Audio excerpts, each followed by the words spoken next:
اعوذ باللہ من الشیطان الرجیم بسم اللہ الرحمن الرحیم الحمدللہ رب العالمین السلام علیکم ورحمۃ اللہ وبرکاتہ۔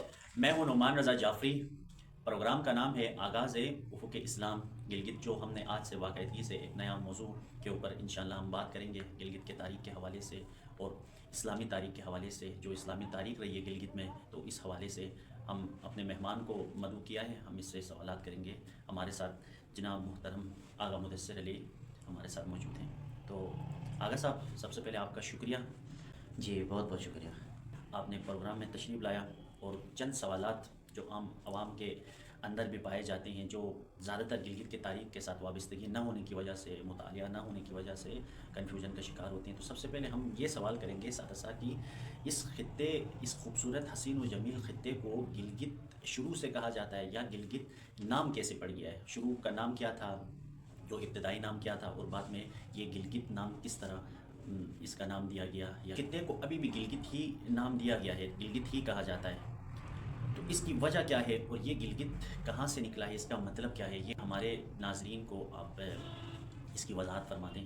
اعوذ باللہ من الشیطان الرجیم، بسم اللہ الرحمن الرحیم۔ سب سے پہلے آپ کا بہت بہت شکریہ نعمان بھائی اس پروگرام کا انعقاد کرنے پر۔ جیسا کہ آپ نے پوچھا کہ اس خطے گلگت کو آیا گلگت شروع سے ہی نام ہے یا اس سے پہلے بھی نام موجود تھے، تو سب سے پہلے ہم تاریخ جو کہ گلگت بلتستان کے بارے میں، خصوصاً گلگت کے اس خطے کے بارے میں جو تاریخ لکھی گئی ہے، اس تاریخ کو رام کہانی کہا جاتا ہے، جو کتابوں میں لکھا گیا ہے رام کہانی۔ رام کہانی یعنی وہ واقعات جن کو تحقیق کے بغیر سنایا جاتا ہے۔ تو گلگت کی تاریخ تقریباً انہی پہ منحصر ہے۔ تو اسی حوالے سے بعض کتب کے اندر گلگت کے جو نام یہاں پر دیے گئے ہیں، اس سے پہلے اور نام تھے۔ کہا جاتا ہے کہ اس خطے گلگت میں ابھی جو موجودہ شہر ہے، یہاں پر جھیل موجود تھا، یعنی ایک جھیل بنا ہوا تھا۔ اس جھیل کے بعد کوئی اور نام اس جگہ کا تھا، اور اس جھیل بننے سے پہلے اور نام دیا جاتا ہے۔ میجر ریٹائر ڈاکٹر فیض امان نے ایک ویب سائٹ کے اندر انہوں نے کچھ ایک مقالہ یا تحریر ان کی موجود تھی، اس میں وہ لکھتے ہیں کہ انہوں نے وادی بغروٹ کے مرزا بیگ صاحب کے ساتھ ایک گفتگو کی تھی، اس سے چند تحریرات یا چند الفاظ کو انہوں نے تحریر کیا تھا کہ وہ اس خطے گلگت کے بارے میں، وہ اس میں اس کے حاشیے میں لکھا گیا ہے کہ اس کے تحریر کے حاشیے میں کہ اس خطے گلگت میں جو موجودہ شہر ہے، جہاں پر ابھی موجود ہے آبادی، یہاں پر جھیل بننے سے پہلے اس جگہ کا نام دروداس کہا جاتا تھا۔ برشسکی میں دروداس کا معنی کچھ یوں بیان کیا جاتا ہے: درو یعنی مارخور شکار کرنے کی جگہ، اور داس غیر آباد جگہ، یعنی دروداس جہاں پر مارخور شکار کیے جاتے تھے اور وہ آباد نہیں ہوتے۔ عموماً مارخور آپ دیکھیں تو وہ ایسے جگہوں پہ ہی ہوتے ہیں جہاں پر سنسان ہو اور غیر آباد ہو، جنگلات ہو۔ تو یہ جھیل بننے سے پہلے اس جگہ کو دروداس کہا جاتا تھا۔ میجر ڈاکٹر فیض امان صاحب اس تحریر میں لکھتے ہیں کہ پھر اس جگہ پر جھیل بن گیا، یہاں پر جھیل موجود تھا پورے خطے میں، اور یہاں پر آبادی نہیں تھی۔ آبادی اس وقت موجودہ جو نپور ہے، جس کو نوپورہ نام دیا جاتا ہے کتابوں کے اندر، کہانیوں میں، تو وہاں پر آبادی تھی۔ لوگ وہاں تک جانے کے لیے کشتی کا استعمال کرتے تھے۔ نپور کو نوپور کہا جاتا تھا۔ نوپور کہنے کی وجہ تسمیہ یہ تھی کہ وہاں جانے کے لیے اس جھیل کو کراس کر کے کشتی کا استعمال کیا جاتا ہے، کشتی میں بیٹھ کے پھر وہاں پہنچا جاتا تھا، اس لیے نوپور کہا جاتا ہے۔ نوپور یعنی وہ جگہ جہاں پر کشتی کے ذریعے پہنچا جائے۔ تو ایک یہ بھی انہوں نے وہاں پر ذکر کیا۔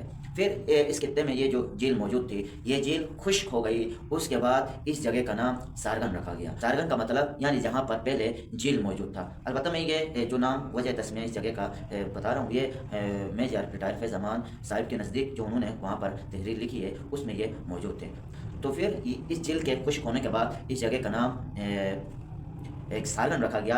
سارگن کا مطلب میں نے بتا دیا کہ یعنی جہاں پر پہلے جھیل موجود ہو، جھیل خشک ہو جائے اور پھر اس کے نیچے ریت مٹی موجود ہوتی ہے، تو وہاں پر پھر دوبارہ آہستہ آہستہ سبزہ اور درخت پھلدار چیزیں اگنا شروع ہو جاتی ہے۔ پھر آہستہ آہستہ اس جگہ کا نام گری گرد رکھا گیا۔ گری گرد کا مطلب جو انہوں نے بیان کیا ہے کہ وہ جگہ جہاں پر ریت اور مٹی موجود ہو۔ عموماً ایسا ہوتا ہے کہ جہاں پر جھیل موجود ہو، وہ جھیل ختم ہو جائے یا خشک ہو جائے یا بہہ جائے، تو اس کے نیچے تہ میں آپ مٹی اور ریت ہی پائیں گے، تو اسی وجہ سے گری گرد اس جگہ کا نام رکھا گیا۔ گری گرد کا مطلب یعنی جہاں پر ریت اور مٹی موجود ہو۔ فیض امان صاحب بیان کرتے ہیں کہ پھر اس جگہ کو گری گرد سے گلید کا نام دیا گیا۔ آہستہ آہستہ زبان زد و عام خاص میں اس کو گلید کا نام دیا گیا، جو کہ بعد میں باہر سے آنے والے لوگ اس کو گلگت کے نام سے پکارتے ہیں۔ تو بس اس جگہ کو گلگت نام بعد میں پڑ گیا ہے۔ اس سے پہلے کچھ اور نام تھے، جیسے کہ میں نے بتا دیا، دروداس، پھر سارگن، پھر گری گرد، پھر گلید، پھر گلگت اس جگہ کو نام دیا جاتا ہے۔ یہ ڈاکٹر فیض امان صاحب کے نزدیک جو انہوں نے تحریر لکھی ہے اس کے مطابق ہے۔ البتہ مرحوم استاد غلام حسین انجم رحمۃ اللہ علیہ نے جس نے تاریخ گلگت پر کئی کتابیں لکھی ہے، انہی کتابوں میں سے ایک کتاب گلگت یا چمنستان یا قبرستان کے نام سے لکھا ہے۔ اس میں مرحوم استاد بیان کرتے ہیں کہ اس گلگت کو سب سے پہلے یعنی سارگن نام دیا جائے۔ سارگن کا مطلب چمنستان یا پھلواری ہے، یعنی جہاں پر زیادہ درخت اور سبزیجات اور ایسی چیزیں پائی جاتی ہو تو اس کو پھلواری یا چمنستان کہا جاتا ہے۔ اور استاد مرحوم بیان کرتے ہیں کہ پھر اس کے بعد اس کو گلگوت یا گری گرد کہا جاتا ہے۔ گلگوت کا معنی جو استاد مرحوم نے بیان کیا ہے کہ گلگوت کا مطلب ہے قبرستان، پرانی قبرستانیں، اور گری گرد کے بارے میں بیان کرتے ہیں کہ بعد میں اس کو گری گرد کہا گیا۔ گری استاد کے نزدیک کہتے ہیں کہ یہ گری گرد بریشس کا لفظ ہے۔ بریشسکی میں گری مارکور کو کہا جاتا ہے اور گرد ناچنے کو کہا جاتا ہے۔ اور شناز زبان میں گری گرد کا اور معنی بیان کرتے ہیں، لکھتے ہیں کہ گری کا مطلب پتھر اور گرد کا مطلب زمین ہے۔ گری گرد کا مطلب اگر مجموعی طور پر دیکھیں تو پتھروں والی زمین نام دیا جاتا ہے، یعنی کیونکہ یہ خطہ آپ دیکھتے ہیں کہ اس کے چاروں طرف پہاڑ ہے اور پہاڑوں کے درمیان یہ چھوٹا سا خطہ، اسی کو گری گرد نام دیا گیا، جو پہلے گلگوت اور گری گرد سے پھر گلید اور پھر گلگت اس کا نام پڑ گیا۔ اچھا مجھے یہ بتائیں کہ شری بدت جو آج تک ہم نے صرف نام ہی سنا ہے، یہ کوئی انسان تھا، دیو تھا، یہ آدم خور تھا، یہ اس کی حقیقت کیا ہے تاریخ کی نظر میں، جو ہم نے صرف نام ہی سنا ہے، اور یہ کیا کرتا تھا گلگت میں، اس کا فنکشن کیا تھا، یہ بھی ہمارے ناظرین کو آپ سمجھا دیں یا وضاحت کریں اس کی۔ البتہ شری بدت آنے سے پہلے اس کا کچھ پیچھے جو شجرہ جامل تھا ہے، جس کے بارے میں تاریخ میں استاد مرحوم نے بھی بیان کیا ہے، اور راجہ شاہ رئیس نے بھی بیان کیا ہے کہ راجہ شری بدت کے جو پردادا تھے، جس کا نام بیان کرتے ہیں کہ اس کا نام راجہ کسر یا جلبو کستر تھا، یا راجہ کستر بھی کہا جاتا ہے۔ راجہ کستر جو کہ لداخ کے کسی راجہ کا بیٹا تھا، جو کہ بعد میں وہاں سے آ کر اس خطے میں آنے کے بعد یہاں پر اس نے اپنی راجائی کا یا بادشاہت کا آغاز کیا۔ البتہ انہوں نے اپنے آپ کو ایران کے شاہ کسریٰ، جس کو کیسر کسریٰ کہا جاتا ہے، ان سے اپنے آپ کو منسوب کر کے اس خطے میں انہوں نے اپنی بادشاہت کا آغاز کیا تھا۔ پھر راجہ کستر یا جلبو کستر جو کہ اس خطے کا پہلا بادشاہ تھا، ان کے فرزند اسی کے زندگی میں فوت ہوا تھا۔ اس کے فوت ہونے کے بعد اس کے دو پوتے تھے راجہ کستر کے، اگورتھم اور بگرتھم، یہ دو پوتے تھے۔ انہی سے راجہ جلبو کستر یا کستر کی نسل چلی ہے۔ البتہ لکھتے ہیں کہ جو راجہ بگرتھم تھا، اس کا قلعہ وادی بگروٹ میں موجود تھا۔ وادی بگروٹ کو بگروٹ بھی اسی لیے کہا جاتا ہے کیونکہ وہاں پر راجہ بگرتھم کا قلعہ تھا اور وہاں پر بہت سکونت پذیر تھے۔ راجہ بگرتھم کے نام کی وجہ سے اسی کو بگروٹ نام دیا گیا۔ اور جو دوسرا پوتا تھا راجہ اگورتھم، اسی سے پھر یہ نسل اس خطے گلگت میں چلی اور یہاں پر انہوں نے بادشاہت کی۔ اور راجہ کستر کے چلے جانے کے بعد راجہ اگورتھم نے اس خطے میں حکومت کی اور بادشاہت کی۔ تو پھر اسی اگورتھم کے نسل سے شری بدت پیدا ہوئے۔ شری بدت بھی اپنے دادا اور باپ کے لحاظ سے یہ بھی ایک قوت اور طاقت کے لحاظ سے عام انسانوں سے منفرد تھے۔ تو پھر اگورتھم نے اس خطے میں حکومت کی۔ پھر اس کے چلے جانے کے بعد کیونکہ اگورتھم کے بڑھاپے میں شری بدت پیدا ہوئے تھے، یعنی کافی عمر گزرے تھی، آخری جو زندگی کے جو انسان تھے اس کے آخری زندگی کے حصوں میں شری بدت پیدا ہوئے اور اس دنیا سے چلے گئے۔ تو اس وقت شری بدت ابھی نوجوانی کی حالت میں تھے۔ تو پھر اس کے بعد شریبدت اس خطے کا بادشاہ بنا اور اس نے یہاں پر حکومت کی۔ البتہ شریبدت ناز و نعم اور عیش و عیاشی والے گھرانے میں اور معاشرے میں پلے بڑھے، اور ان کو ایسے لوگ یار دوست بھی مل گئے جو عیش و عشرت میں ہی مصروف تھے، جس کی وجہ سے شریبدت کے مزاج میں عیش و عیاشی والا عنصر زیادہ موجود تھا۔ تو بس شریبدت دراصل انسان ہی تھے، بس صرف اور صرف اس کے اندر صفات اور کوالٹیز دوسروں کی نسبت کچھ خاص صفات تھی، جس کی وجہ سے لوگ اس سے ڈرتے تھے اور اس کا مقابلہ کرنے سے ہچکچاتے تھے اور اس کے مقابلے میں کوئی نہیں آتا تھا۔ اچھا، تو یہ معلوم ہوا کہ راجہ شریبدت جو راجہ گزرا ہے اس خطے کا، تو ہمیں اس کی حکومت کے بارے میں تھوڑا سا وضاحت کریں، اور آج تک مائیں اپنے بچوں کو کیوں ڈراتی ہیں شریبدت کے نام سے، تو ہمیں اس کی بھی وضاحت کریں تاکہ ہمارے سننے والے جاننے کی کوشش کریں گے کہ یہ راجہ تھا اور ان کی کس طرز کی حکومت اس کی رہی ہے گلگت بلتستان۔ جی، راجہ شریبدت جس نے اس خطے میں حکومت کی ہے، اس کی حکومت کہا جاتا ہے کہ جب انہوں نے حکومت کی تو اس کے لیے صبح و شام یہ جو بکری کے جو بچے ہوتے ہیں 1-2 سال کے، ان کو ذبح کر کے اس کے ناشتے کا اہتمام اور اس کے کھانے کا اہتمام کیا جاتا تھا، اور اس کے ناشتے کے جو اہتمام کیا جاتا تھا جس کے لیے بکری کے بچوں کو لایا جاتا تھا، وہ اس خطے کے عوام سے لیا جاتا تھا، ہر ایک کی باری ہوتی تھی۔ تو راجہ شریبدت نے حکومت کی۔ تاریخ میں البتہ بعض کہتے ہیں کہ ظالم تھا، بعض کہتے ہیں کہ ظالم نہیں تھا۔ جو تاریخ میں لکھا گیا ہے، جو شاہ رئیس نے اپنی کتاب میں بیان کرتے ہیں کہ اس میں یہ کہ راجہ شریبدت کے جو کھانے کا اہتمام کیا جاتا تھا، اس میں اس کے لیے گوشت کا زیادہ اہتمام ہوتا تھا۔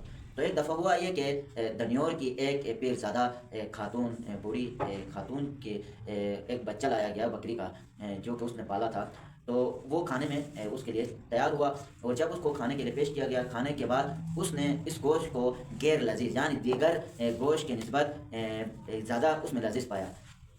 تو جب اس نے دریافت کیا کہ اس بچے کو یعنی یہ کس چیز کا گوشت تھا، تو بتایا گیا کہ یہ اسی بکری کے ایک بچے کا گوشت ہے، لیکن یہ موزے دنیول کی ایک بوڑھی عورت نے اس کو پالا پوسا تھا۔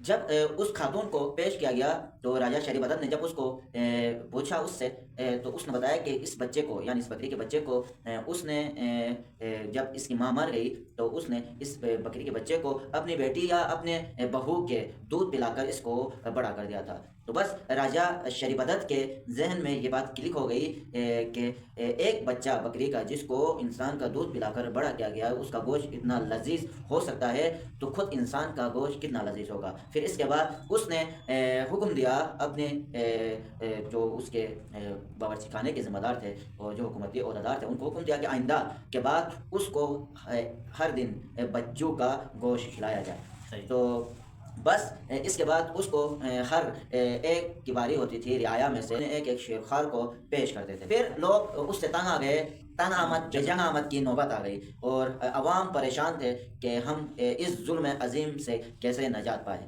اور جیسا کہ آج بھی مائیں اپنے بچوں کو ڈراتی ہیں، وہ وجہ بھی یہی ہے کہ شریبدت جیسے کہ اس کے کھانے میں بچوں کا گوشت کھلایا جاتا تھا، اسی وجہ سے آج بھی مائیں اپنے بچوں کو اسی وجہ سے ڈراتی ہے کہ بچے جب ماں باپ کا کہنا نہیں مانتے ہیں، جس چیز کا منع کرے مائیں، بچے اس سے بات نہیں آتے، تو ان بچوں کو ڈرانے کے لیے مائیں آج بھی شریبدت کا نام لیتے ہیں۔ تو اسی طرح بس اس کی حکومت گزری اور انہوں نے یہ ظلم و بربریت کے پہاڑ ڈھائے۔ اچھا، راجہ شریبدت اتنا دیو ہیکل قوت کا مالک تھا تو بچوں کا گوشت کھاتا تھا عموماً سننے میں، اور آپ نے فرمایا کہ بچوں کا گوشت کھاتا تھا، آدم خور ٹائپ کا ایک دیو ہیکل قوت کا ایک انسان تھا، تو آیا اتنا قوت اور اتنا مضبوط ہونے کے باوجود اس کو مارا گیا یا وہ خود مر گیا؟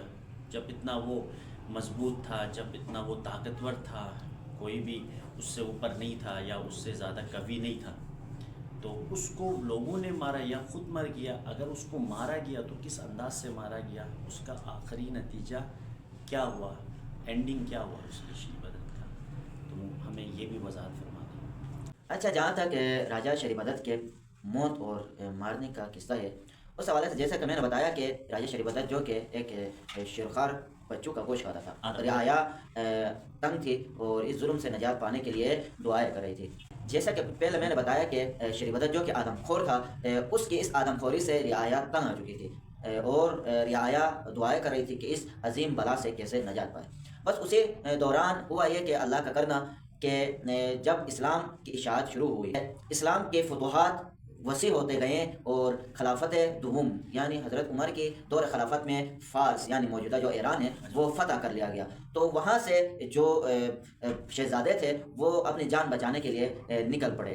تو انہیں اہل فارس کے شہزادوں میں سے ایک شہزادہ جس کا نام آذر جمشید گیانی تھا، وہ اپنے کچھ فوجیوں کے ساتھ اس خطے گلگت میں وارد ہوا، اور اس کی ملاقات سب سے پہلے راجہ شریف عدد کے وزیر اعظم جاٹی لوٹو سے ہوا، جو کہ دنیور میں رہتا تھا، اور یہ شریف عدد کا وزیر خاص بھی تھا اور وزیر اعظم بھی تھا، اور شریف عدد کی غیر موجودگی میں اس خطے میں وہی حکومت چلاتا تھا۔ اور اس کی ملاقات جب شریف عدد کے اس وزیر اعظم جاٹی لوٹو سے ہوئی تو ان کے احوال پرسی کے بعد جاٹی لوٹو کو معلوم ہوا کہ یہ شہزادہ ایران سے آیا ہے، تو پھر اس نے اس شہزادے کی خاطر خواہ تواضع کی اور مہمان نوازی کی، اور ان کو موضع دنیور کے جو موجودہ نالہ ہے اس کے اندر وہاں پر ان کو جگہ دے دی اور وہاں پر ان کی مہمان پذیرائی کی گئی۔ پھر آہستہ آہستہ اس وزیر اعظم کے ذہن میں آیا کہ جو شریف عدد کی ایک بیٹی تھی جس کا نام نوربخت خاتون تھا، اس کی شادی اس جوان کے ساتھ کرائی جائے۔ تو جب یہ منصوبہ اس وزیر اعظم کے ذہن میں آیا تو اس نے یہ پیشکش اس شہزادے کے سامنے رکھ دی۔ البتہ یہ بھی بتاتا چلوں کہ راجہ شریف عدد کے بارے میں بیان کیا جاتا ہے کہ وہ گرمیوں کے موسم میں اس خطے گلگت میں نہیں رہتا، بلکہ وہ خیبر کے جو برفانی پہاڑ اور برفانی علاقے تھے وہاں جا کے سکونت پذیر ہوتا، کیونکہ اس کو گرمی پسند نہیں تھی، سردی کو پسند کرتا تھا۔ موسم سرما میں وہ دوبارہ اس خطے میں وارد ہوتا تھا۔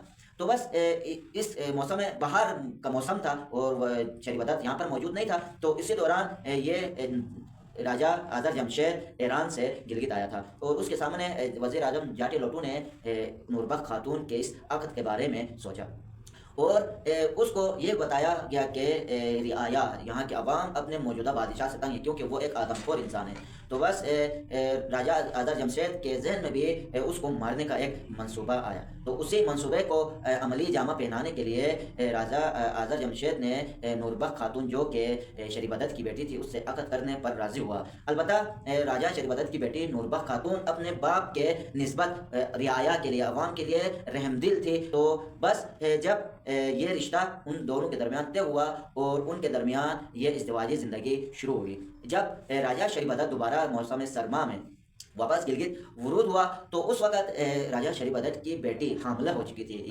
لیکن وہ اپنے باپ کے سامنا کرنے سے ڈر رہی تھی کہ کیسے اپنے باپ کا سامنا کر سکوں۔ جو باپ محل میں ورود ہوا تو اس وقت اس نے بیماری کا بہانہ بنا کر اپنے کمرے اور اپنے بسترے سے باہر نہیں نکلی۔ اس وقت یہ نوربخت خاتون کا قلعہ سونی کوٹ میں موجود تھا۔ موجودہ جو سونی کوٹ ہے اس کو سونی کوٹ بھی نام اسی وجہ سے دیا جاتا ہے، سونی کوٹ یعنی رانی کا قلعہ، جہاں پر رانی کا قلعہ ہے اسی وجہ سے اس کو سونی کوٹ کہا جاتا تھا۔ تو بس جب راجہ شریف عدد گلگت میں وارد ہوا تو پھر اس کے بعد راجہ آذر جمشید نے جو منصوبہ بنایا تھا شریف عدد کو قتل کرنے کا، وہ تمام رعایا کو اکٹھا کر کے شریف عدد کے جو محل تھا اس کے چاروں طرف اس کو محاصرے میں ڈالا اور ان کو قتل کرنے کے لیے خود میدان میں اتر آئے۔ اور جب راجہ شریف عدد کو معلوم ہوا کہ عوام رعایا میرے قتل کرنے کے لیے منصوبہ بنا چکی ہے اور مجھے قتل کرنے کے لیے میدان میں آ چکی ہے، تو پھر اس نے بھی اپنے آپ کو ہتھیار سے لیس کر کے اپنے آپ کو میدان میں لے آیا، اور بس یوں ہی اس نے حملہ کرنے کے لیے تیار ہوا تو پیچھے سے ایک رسی کے ذریعے جو کہ بچھائی گئی تھی اس رسی کے ذریعے جب اٹھائی گئی تو وہ پاؤں اس کے رسی سے لگنے کی وجہ سے شریف عدد وہاں پر کنواں موجود تھا اس کنویں میں جا گرتے ہیں، اور تمام رعایا آگ کے انگارے لا کر اس کنویں میں ڈال دیتے ہیں، اور اسی طرح شریف عدد کو وہاں پر مار دیا جاتا ہے۔ تو بس یہ اس کے قتل کا منصوبہ تھا۔ البتہ مرحوم استاد غلام حسین انجم رحمۃ اللہ علیہ نے کہا ہے کہ یہ جو شریف عدد کے بارے میں بیان کرتے ہیں کہ وہ ایک ظالم اور آدم خور انسان تھا، نہیں، بلکہ یہ اس وقت جو آذر جمشید تھے جو کہ زرتشت یعنی آتش پرست تھے، اس نے اپنی اس آتش پرستی کو اور اپنی اس حکومت کو لوگوں کے سامنے اور دوسروں کے سامنے نمایاں کرنے کے لیے اس کو من گھڑت پیش کیا، یا جو موجودہ تاریخ لکھتے ہیں ان کے حوالے سے کہ یہ ایسا نہیں تھا، یعنی عام ہی بادشاہ گزرا ہے۔ تو بس تاریخوں کا ملاپ دیکھیں تو پہلے ہی میں نے بتایا کہ اس کو رام کہانی کہا جاتا ہے، یعنی جو بلا تحقیق واقعات سناتے ہیں اور بیان کرتے ہیں۔ یہ تاریخ گلگت بھی اسی پر تقریباً اسی قصہ کہانیوں پر منحصر ہے۔ تو بس اسی طرح راجہ شریف عدد قتل کر دیے جاتے ہیں اور اس کو مار دیا جاتا ہے۔ اچھا، آپ نے فرمایا کہ شریف عدد کا جو داماد تھا راجہ آذر جمشید، جو اس نے منصوبہ بنایا اور شری مدد کو مار ڈالا، جو بقول آپ کی. تو اس کے بعد اس خطے کا گلگت کا بادشاہ کون بنا، کیسے اس حکومت کو آگے چلائی گئی، تو اس کے پس منظر محرکات اور عوامل آپ یہ بھی وضاحت فرما دیں تاکہ ہمارے ناظرین کو آسانی سے سمجھ آ سکے. اچھا، راجہ شری بھدت کے مار دینے کے بعد راجہ آذر جمشید جو کہ فارس سے آئے تھے اور یہاں پر راجہ شری بھدت کی بیٹی سے اس نے عقد کیا اور شادی کی تھی، وہ اس کا داماد تھا. اور راجہ شری بھدت کو مار دینے کے بعد اس نے اس خطے میں بادشاہت کی. راجہ شری بھدت کے بعد راجہ آذر جمشید اس خطے گلگت کا بادشاہ بنا اور اس نے یہاں پر بادشاہت کی. اور بتایا جاتا ہے کہ اس نے بہت اچھی اور انصاف والی حکومت یہاں پر چلائی، رعایا کا خیال رکھا، ان کے حقوق کا خیال رکھا. اور 16 سال یعنی اس کے تخت کی جو تاریخ بتائی جاتی ہے 643 عیسوی سے 658 عیسوی تک، یعنی جو کہ تقریباً 15-16 سال بنتے ہیں، انہوں نے یہاں پر حکومت کی. اور اس حکومت میں اس نے لوگوں کے حقوق کا خیال رکھا اور لوگوں کو مختلف سہولیات فراہم کی. اور اس راجہ آذر جمشید اور نوربخت خاتون سے ایک بچہ پیدا ہوا جس کا نام راجہ کرک کیانی رکھا گیا، یعنی اس راجے کا نام راجہ کرک کیانی رکھا گیا، جو کہ اس خطے کا بعد میں بادشاہ بنا. راجہ آذر جمشید 16 سال حکومت کرنے کے بعد اس پہاڑی علاقے سے تنگ آ کر خود کو اس علاقے سے یعنی جانے کا منصوبہ بنایا. البتہ جانے سے پہلے اس نے تمام وزراء کو جمع کیا اور اپنی زوجہ نوربخت خاتون کو اس حکومت کا بادشاہ اور ملکہ بنایا. اور راجہ آذر جمشید کے بعد ملکہ نوربخت خاتون اس خطے گلگت کی پہلی ملکہ بنی جس نے تقریباً 10 سال اس خطے میں حکومت کی. راجہ آذر جمشید یہاں سے چلے جانے کے بعد ملکہ نوربخت خاتون اس خطے گلگت کی ملکہ بنی. اور 10 سال حکومت کرنے کے بعد جب اس کا بیٹا راجہ کرک کیانی جوان ہوئے تو پھر بادشاہت کے جو رسم و رواج تھی اس کے مطابق اس تخت کو اس راجہ کرک کیانی کے حوالے کر دیا گیا. اور راجہ کرک کیانی نے اس خطے میں تقریباً بتایا جاتا ہے کہ 55 سال حکومت کی، یعنی 55 سال حکومت کرنے کے بعد 80 سال کی عمر میں اس دنیا سے وفات پا گئے. اور اس کے وفات کی تاریخ 723 عیسوی بتائی جاتی ہے، یعنی 723 عیسوی اس کی تاریخ وفات. البتہ راجہ کرک کیانی کے وطن سے ایک فرزند تھا، اس کا نام راجہ سو ملک اول کیانی رکھا گیا. اور راجہ کرک کیانی کے چلے جانے کے بعد اس خطے گلگت کا جو بادشاہ بنا وہ راجہ سو ملک اول یعنی اس خطے گلگت کا بادشاہ بنا. اور اس نے اس خطے گلگت میں بادشاہت کی اور اس حکومت کی بھاگ دوڑ اس نے سنبھالی.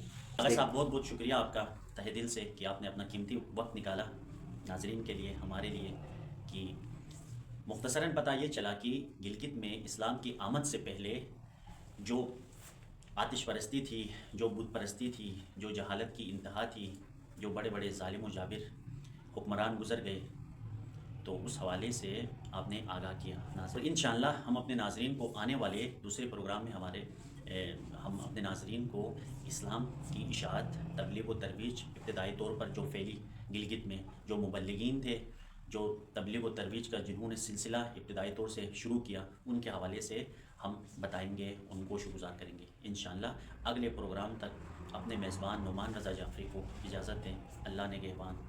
السلام علیکم ورحمۃ اللہ وبرکاتہ.